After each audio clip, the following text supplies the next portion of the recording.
Headed to the bottom of the bottle, I've been drowning, I've been floating away. Every other dollar that I got in bed, I probably went and it away. I ain't f***ing okay, I ain't liking it, babe. I don't even wanna talk, I'm just smoking my haze. I've been stuck in my ways, I've been stuck here for days. I've been staring at the clock as the radio plays. I'm enslaved. Yeah. Rolling another, I'm stuck in my seat from the whole control of my speech. Yeah, I've been trying to get off this couch for a minute and a whole damn week. No kidding, I'm skinny, I cannot eat. Got a million that depend on me, yeah, every... Hey, what's up, guys? This is part 3 of this series that I've been doing about, well, not only Mark Fuhrman, everything going on in the Idaho 4 case. On November 22nd, 2022, we got started what it was called Glovegate, which was the Idaho quadruple murders. He knows the neighborhood, and mind you, the person who started Glovegate was none other than Chris McDonough of the Interview Room. Remember, I'm from Southern California, and we know the value of gloves. One glove, i.e. Nicole Simpson, okay, right? And it's definitely, somebody said Fuhrman does live in Idaho. Now that's funny. I don't care who you are. That's funny right there. And that is funny because both Mark Fuhrman and I believe Chris McDonough was on the O.J. Simpson case back in the mid-90s. Chris mentions that he spoke to the person at the top of the hill behind the house after finding the glove. The person identified himself as Mark Fuhrman's son. Later, Chris and Karen found his car parked, which is near identical to the Kopaka shooting maroon vehicle, parked at the 700 block on Taylor Avenue. Pretty much the identical spot where Rosie's body cam starts for the Banfield BS. Now, isn't it kind of funny how Mark Fuhrman's son lives right directly behind the house? Gee, don't you find that kind of interesting and kind of odd?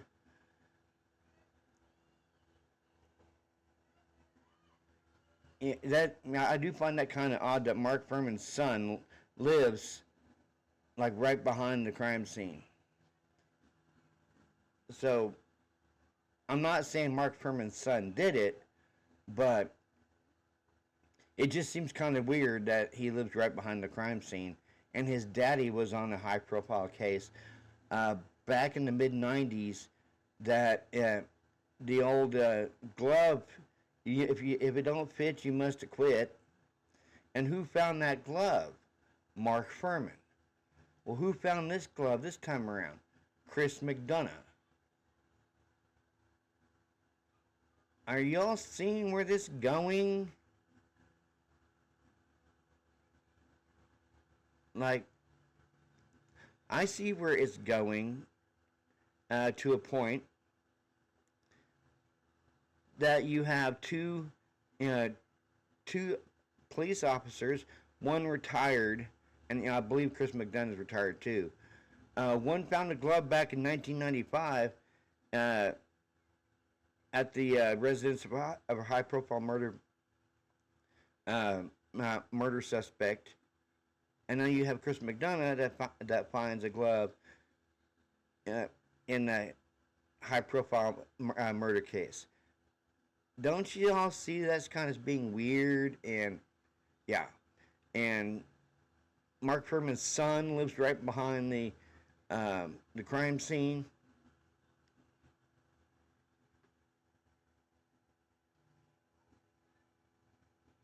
Yeah, I find that weird, and I find that a little bit suspicious.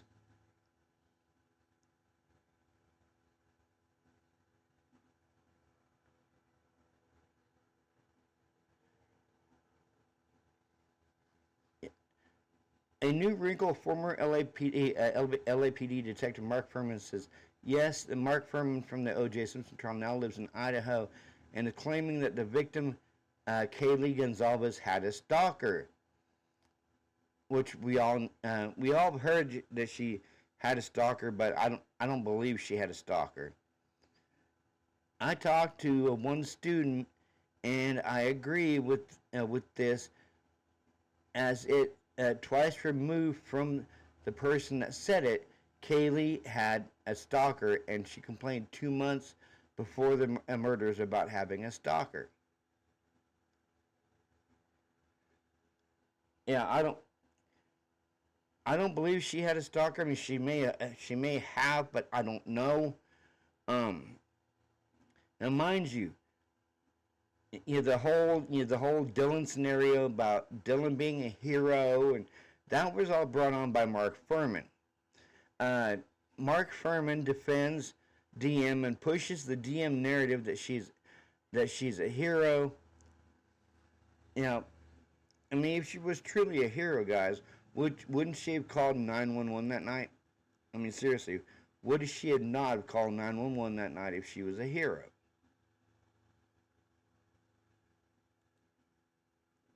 Or is she like what everyone is saying? She was a scared, drunk young woman who didn't realize that everyone in her house was being murdered, except for her and Bethany. And I don't buy the whole frozen shock phase, not one bit. I don't, because if you're standing there in a state of shock and petrified, would you have the wherewithal to lock your door and go back to bed? I don't believe you would. You would stand there perpetually frozen in fear for a while. Not a matter of a couple minutes and then you turn and lock your door and go back to bed. No. Frozen shock phase, would last, for a while. And that would give the killer time, if you're standing there frozen in fear, that would give the killer time to look over at you and go, hey, that's a witness. I need to get rid of that witness. That witness can see what I look like. I need to get rid of her. That's why I don't think that she had frozen shock phase. Was she scared? Possibly. She was possibly scared. But if you're going to stand there in a state of frozen fear, you wouldn't shut the door and lock it and go back to bed. You wouldn't. You would stand there frozen in fear, and then the killer would look over at you and go, okay, I need to get rid of this person. This person just saw my face.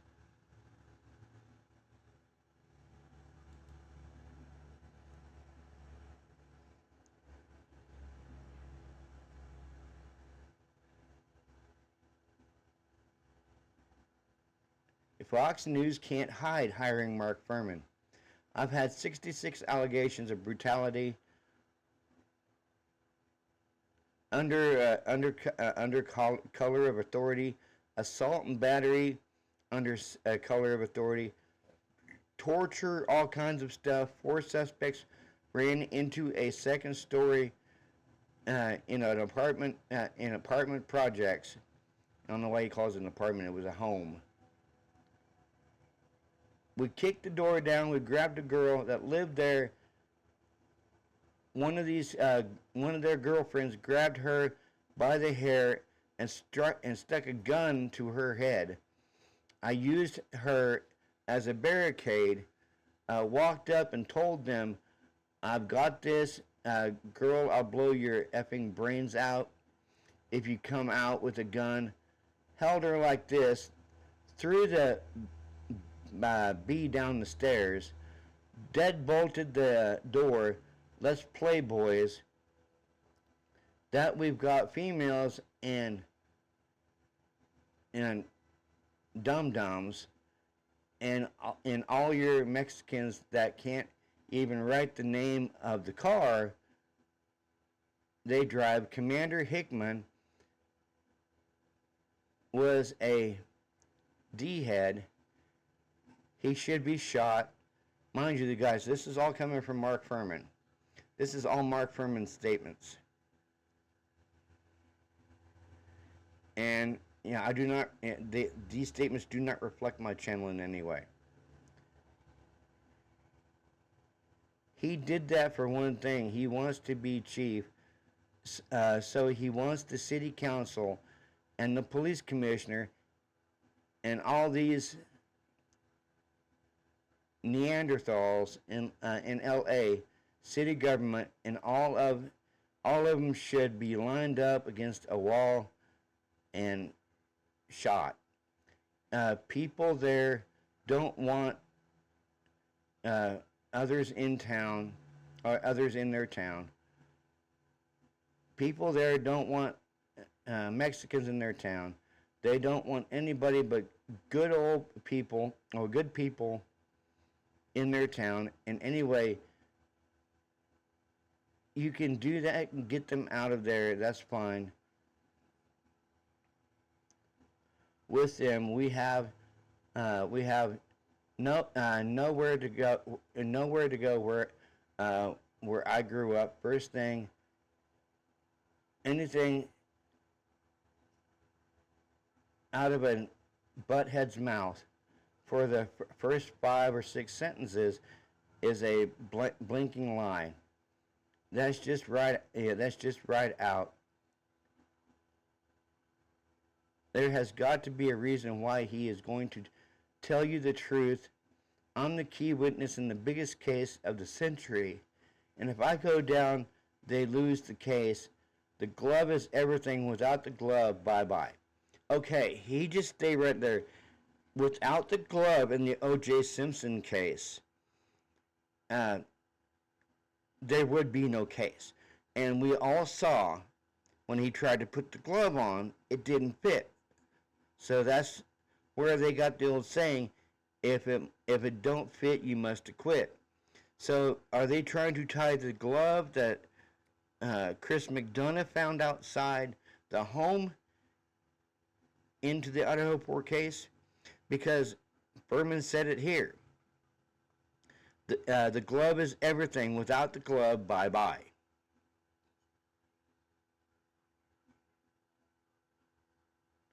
So are they trying to say that the glove in this case is important, just like the glove in the O.J. Simpson trial was important? Even though the glove is mainly what got him acquitted because it didn't fit?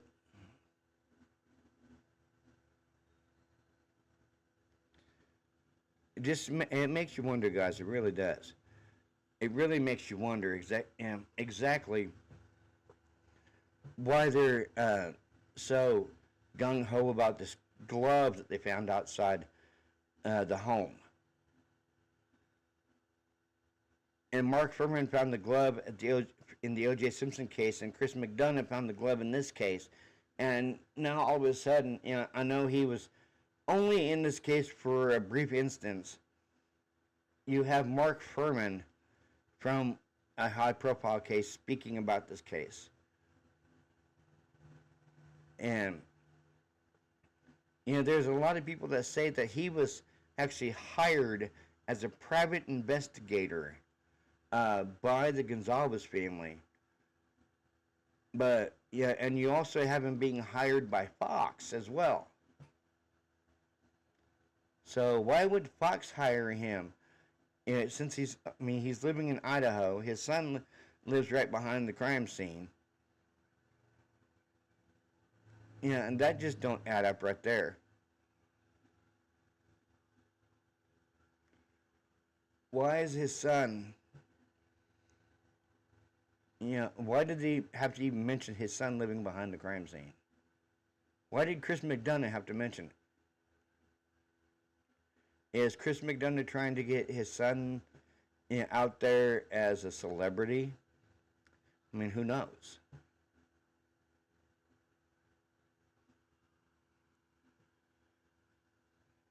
I mean, this all ties in. This all ties in with, with Mark Fuhrman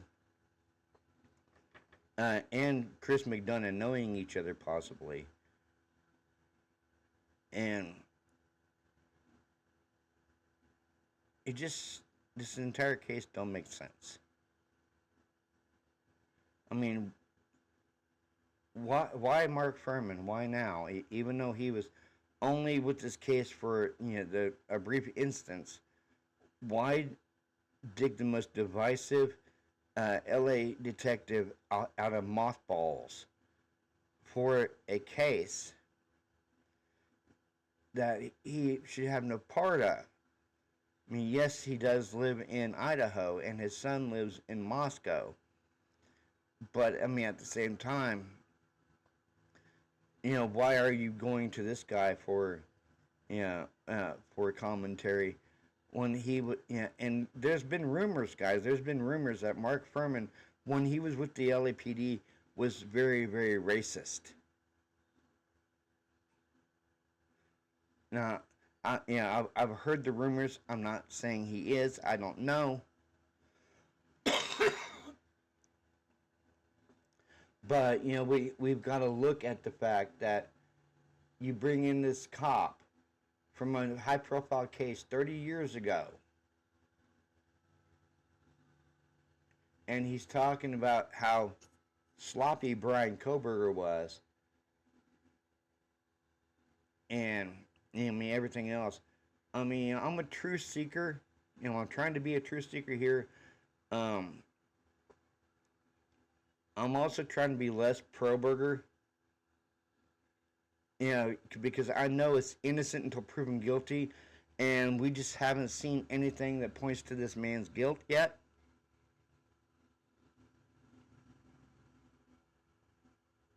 But I mean, if you look at all the weird oddities in this case, are we headed for a Franks hearing? And by no means, guys, by no means is this case solved yet. It's not. It's not solved yet. By no means is it solved.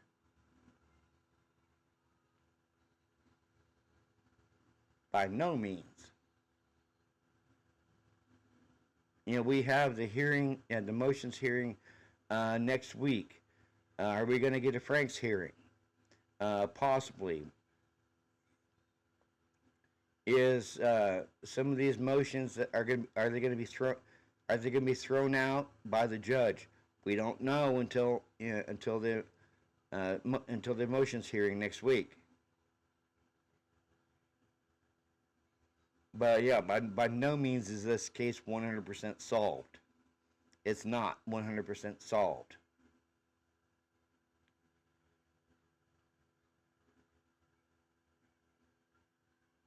It's not. And I mean, we've heard from the beginning about Fight Club. That there was a Fight Club there in Moscow. I've never seen anything to corroborate that there was a Fight Club. And then we heard from Mark Fuhrman that Kaylee and Maddie was at the grub truck at 3:43 in the morning, and we already know that they were not at the grub truck at 3:43 because Olivia has them on camera arriving back at the home at 1:56. So I don't know if that's Mark Fuhrman just trying to throw us off like he always tries to do. And then you also have that Gabriella, the night of the unalivings, she they said that she ran a couple people over. She was drunk. I've seen the body cams. She does not look drunk at all. She really doesn't. And you have the cops trying to intimidate her that night. The Pullman PD were trying to intimidate her. But no, I don't. She didn't look drunk. She didn't act drunk. And she said somebody took her car. So I'm wondering if that was her. I'm wondering if her sister possibly took her car. But yeah, we've got to weed out in this case uh, what's real. What's a good viable narrative and what's not. Because that's all we hear. We hear narratives each and every day. Some narratives make you take a double take and actually make you think about it, and other narratives make you go, man, no, no way, no way, no way. Just like the narrative now that this case has been solved when it hasn't. It's not solved at all. And if it is solved, then Ann Taylor's going to have to recuse herself. Yeah.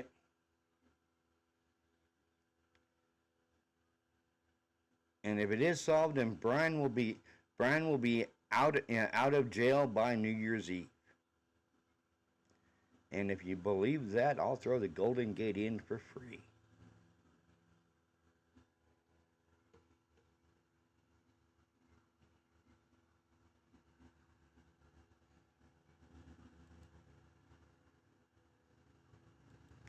I will definitely throw the Golden Gate in for free if you believe that.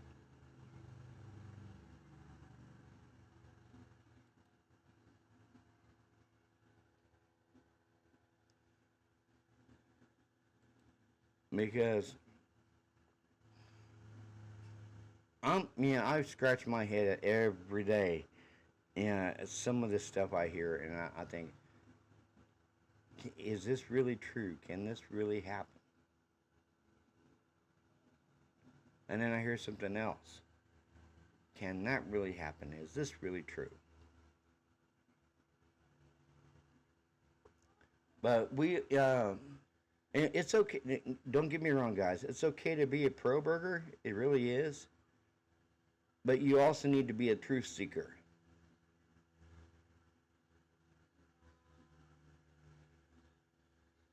And I'm going to be a little bit. I'm still going to be a pro burger to a point, but I'm also going to be a truth seeker. I'm going to see exactly what's true and what's not.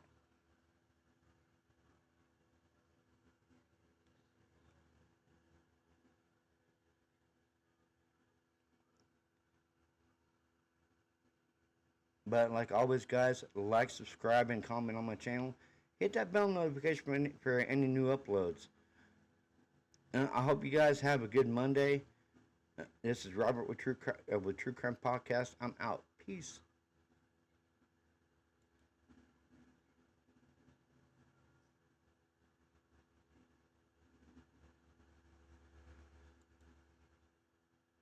Friend in my family, find my girl every fan I meet myself. I'm too on till I'm too off. Come down to make new thoughts, like jumping off of that rooftop. Whole life never when I do nothing to make moves based on my mood drops. Like who's lost? Like who's lost? It's yo, steadily killing me, running my brain full of shame. I don't wanna lose it. Full of stage, trying to find my pain. See the sun coming out of that rain. Mind saying really not tame. I'ma never slow down. I'ma never behave. Stuck inside this prison, inside this cage. It's taking over.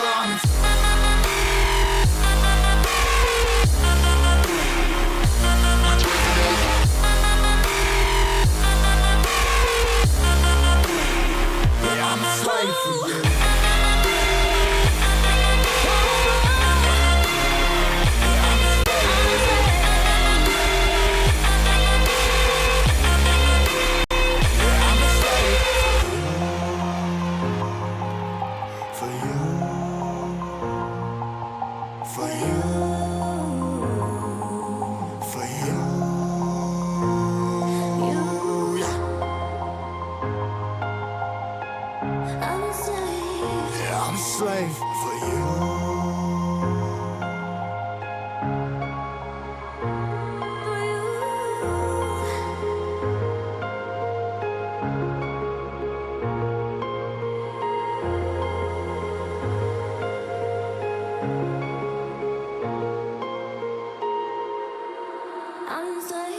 Ripping harder, more less. Never stop, no rest. Till the stress is breath in my chest. Till it's diamonds wrapping my neck. Progress to a god from a god mess. Hopeless, more tests. More blessed. Dug deep down trying to find my best. Find a beast, had to kill a conquest. I'm next. I'm too on till I'm too off. Come down, make new thoughts. Like jumping off of that rooftop. Hold my camera when I do nothing. Make moves based on my mood drops. Like who's lost? Like who's lost? It's yours. Steadily killing me, running my brain full of shame. I don't wanna lose it. I'm full of stage, trying to find my pain. I see something coming out of that rain. My team really not tame. I'ma never slow down. I'ma never behave. Stuck inside this prison, inside this cage. It's taking over.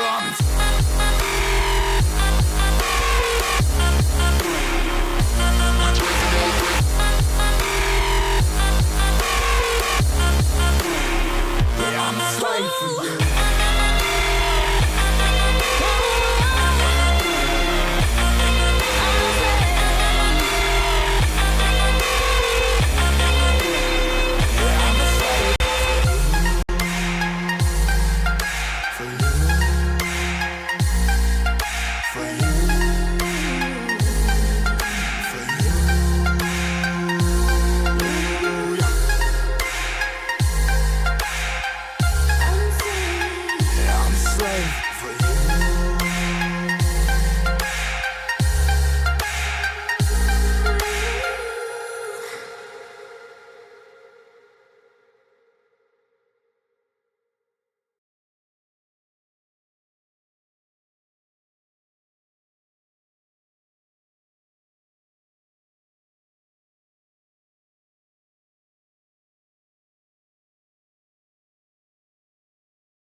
I'm headed to the bottom of the bottle. I've been drowning, I've been floating away.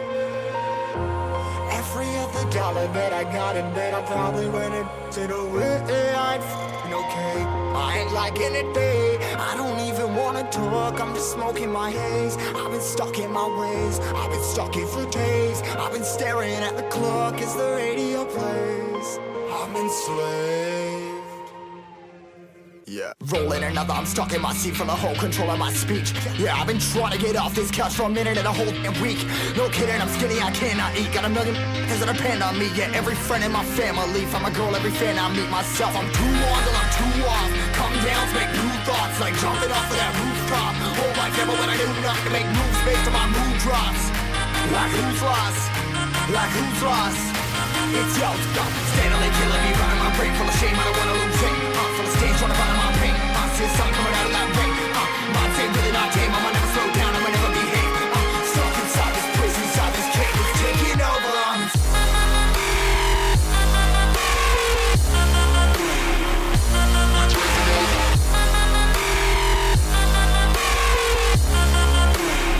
Yeah, I'm a slave for you.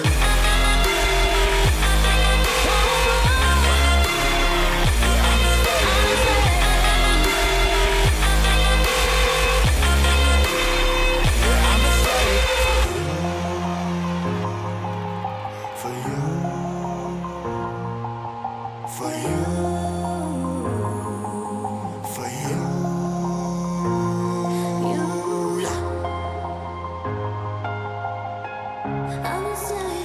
Yeah, I'm a slave for you.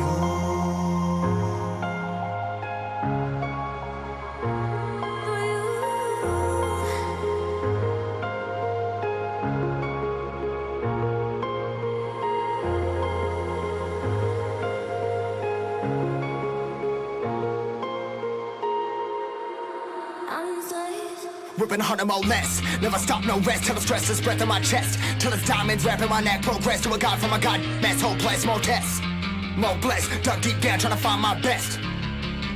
Find a beast, had to kill a conquest. I'm next. I'm too on till I'm too off. Come down, make new thoughts. Like jumping off of that rooftop. Hold my camera when I do not to make moves based on my mood drops. Like who's lost? Like who's lost? It's yours. Steadily killing me, running my brain full of shame. I don't wanna lose it. I'm full of stage, trying to run my pain. I see something coming out of that rain. My team, really my team. I'ma never slow down. I'ma never behave. I'm stuck inside this place, inside this cave. It's taking over. I'm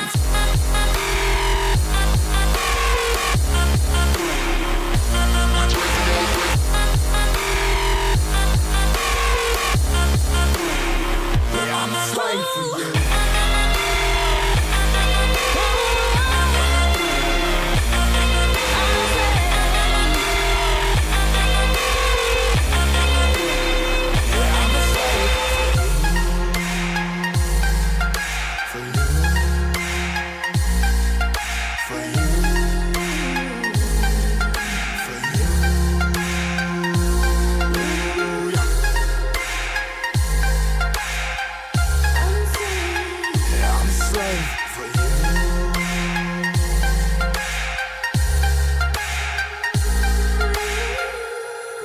Jameson, a famously smooth whiskey from a famously big family.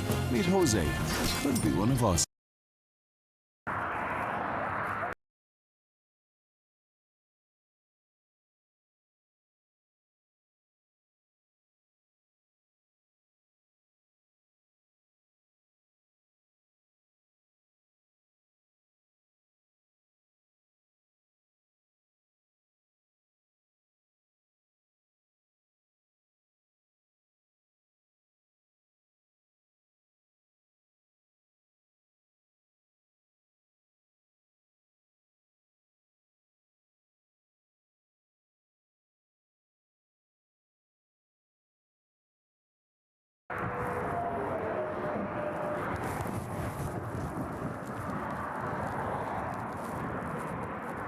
Hello. How you doing? How y'all doing today? Good, good. Take a look at your driver's license real quick if I could. See, he's right up on that van, man. He was right up on the back end of that van. Pulled you over for tailgating.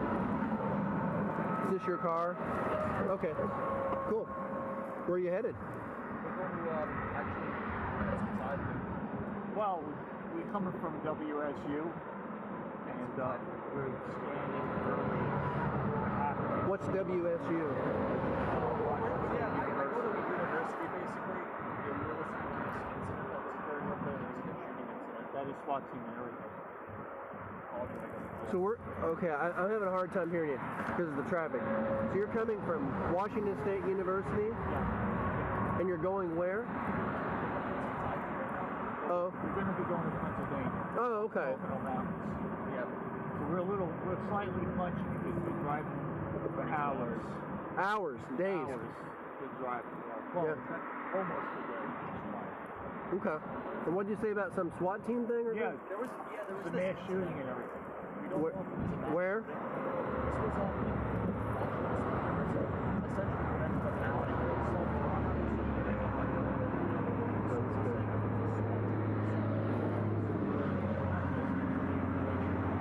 Interesting. Well, it's horrifying because he's just going to the university, you know what I mean? Mm-hmm. So y'all work at the university there? I actually do work there. Oh,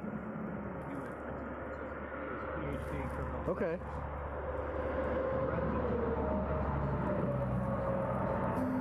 Okay. Yeah, I hadn't heard about that incident. Just yesterday, or? This happened this morning. About an still wrapping it up, they're investigating it.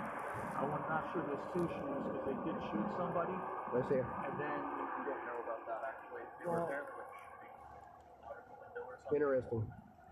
Wow. Okay. So do me a favor, don't follow too close, okay? Oh, All right. Thank you. Appreciate you.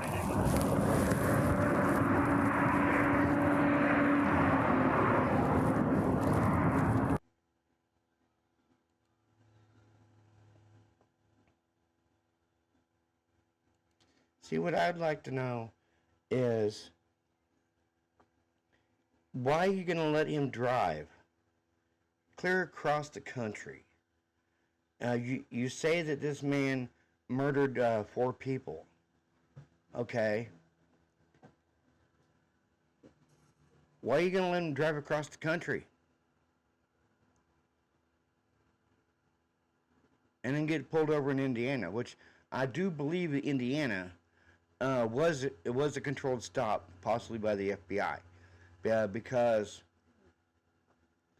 you had Brian and his dad going south towards Colorado because there was a big winter storm coming through Montana and Idaho and possibly Washington. So they went down south and through Loma, Colorado, where his tag got read. Well, who picked up on his tag getting read? More likely it was the FBI, and the FBI let Moscow know. But that don't answer the question. If you feel this man murdered 4 innocent college students, why let him leave? Why let him drive across country, getting pulled over twice in 2-mile increments? He got pulled over right there in that video for traveling too close, and that officer let him go. And then 2 miles down the road, he got pulled over again for the same thing. So, are they dropping the ball? Because he was picked up on radar before he left for Pennsylvania. On the 18th of November, you had two separate police officers there on the campus of WSU that found his car. One found it at, I believe, midnight, and it came up as being registered to Pennsylvania. And an hour later, you had another officer out there who found the car, and it was registered to Washington. If you're zeroing in on this guy in mid around the mid part of November, why are you going to let him drive all the way across the country in the middle part of December? I mean, you could have had this guy come in for questioning, get his DNA, get his blood, his DNA, his fingerprints, or something. But yet you let him drive clear across the country, 2,500 miles across the country.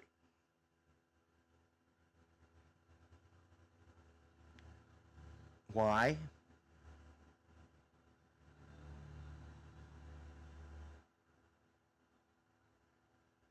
If you're saying, as law enforcement, okay, we're zeroed in on this guy, we know this guy did it, then why let him leave? Simple question, guys. As my viewers, why let him leave? If you think he did it, why let him leave? Or are they so in over their heads like Steve G has suggested, that they didn't know which way was up and which way was down in this case.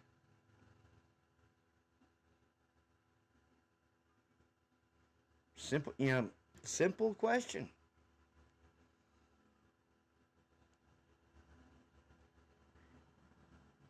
Why not, why not ask him to come in for some questioning and say, hey, can we get some DNA?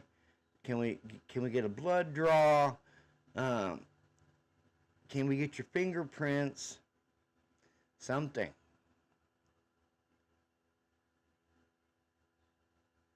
Or are they so daft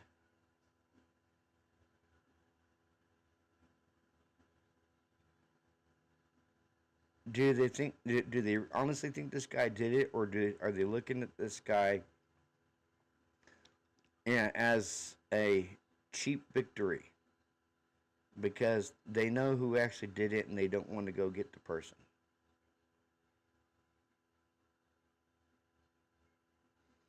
I mean, simple question, guys.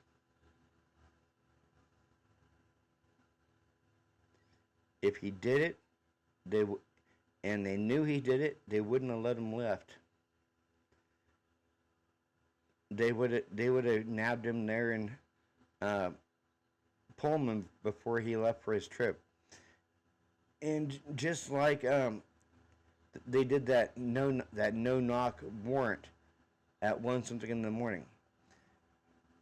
They had been told by the FBI that he was unarmed. He would go out for runs and hikes and around his parents' neighborhood. Why not just get him when he was out for a run or a hike? Why destroy his parents' home with for an unarmed person with a no-knock warrant?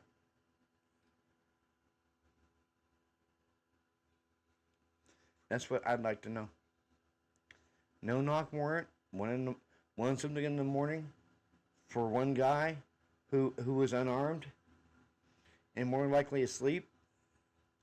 And if they wanted to get DNA from him,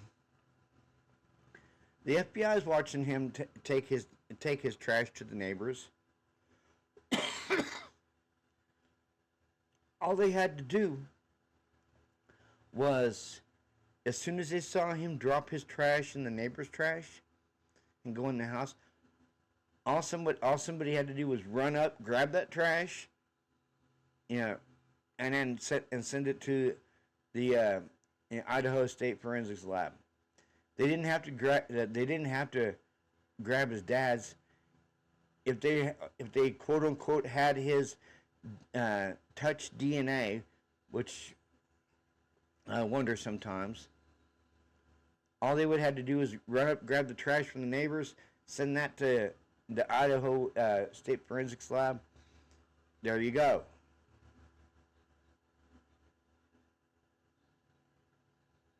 Why grab the dad's trash when you could have grabbed his? But like always, guys, like, subscribe, and comment on my channel. Hit that bell notification for any new uploads. I hope you guys have a good Monday. I will be going to watch Monday Night Raw live here in about an hour. Yep, so I'll be on TV tonight. You just don't know where in the crowd I'll be. You guys have a good Monday. Peace out. And thanks for sticking around for the little extra.